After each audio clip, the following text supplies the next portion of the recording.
Hi friends, జలుబు వలన ఎన్నో సమస్యలు, దానికి చిన్న పరిష్కారం కషాయం.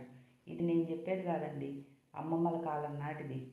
ఈ చిన్న కషాయం వలన మనకు ఎంతో రిలీఫ్ వస్తుంది. వీటికి మనం కొత్తగా ఏం తెచ్చుకోకర్లా, మన కిచెన్లో ఉండేవి. ఒక 10 మిరియం గింజలు, ఒక పావు టేబుల్ స్పూన్ ధనియాలు, ఒక్క చిటికెడు జీలకర్ర అజీర్తిని పోగొడుతుందండి. అజీర్తి లేకపోతే ఏ జబ్బు లేదు కదా. వీటన్నిటిని వేసి పచ్చాగా దంచి పక్కన పెట్టుకోండి. ఇప్పుడు మన దొడ్లో ఉండే తులసాకును కూడా కోసి కడిగి పక్కన పెట్టుకోండి. ఒక బిర్యానీ ఆకుని పక్కన పెట్టుకోండి. ఇప్పుడు పొయ్యి వెలిగించి గిన్నె పెట్టి 1.5 గ్లాసు వాటర్ పోయండి. మూత పెడితే నీళ్లు తొందరగా మరుగుతాయండి.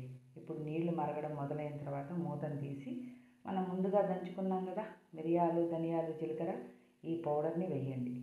ఇప్పుడు నీళ్ళు ఇంకొంచెం మరగంగానే మనము కడిగి ఉంచుకున్న తులసాకును కూడా వేసి ఒక్కసారి స్పూన్తో కలిపెట్టండి.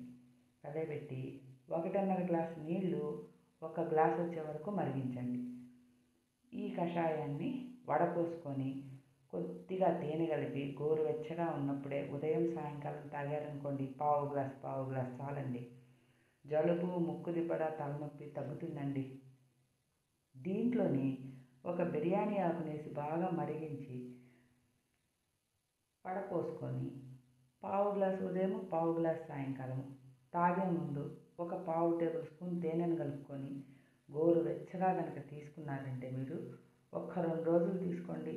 గొంతులో గరగరలాడము, మాట రాకుండా ఒక్కోసారి పట్టేసినట్టు ఉంటుంది కదా అది, ముక్కు కారడం అంటే రన్నింగ్ నోసు, కళ్ళ నీళ్ళు, తలనొప్పి ఏమీ ఉండవండి. మంచి రిలీఫ్ని ఇస్తుంది.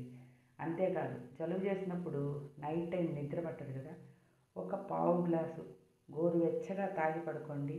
మీకు ప్రశాంతంగా హాయిగా నిద్ర పడుతుంది. నిజం.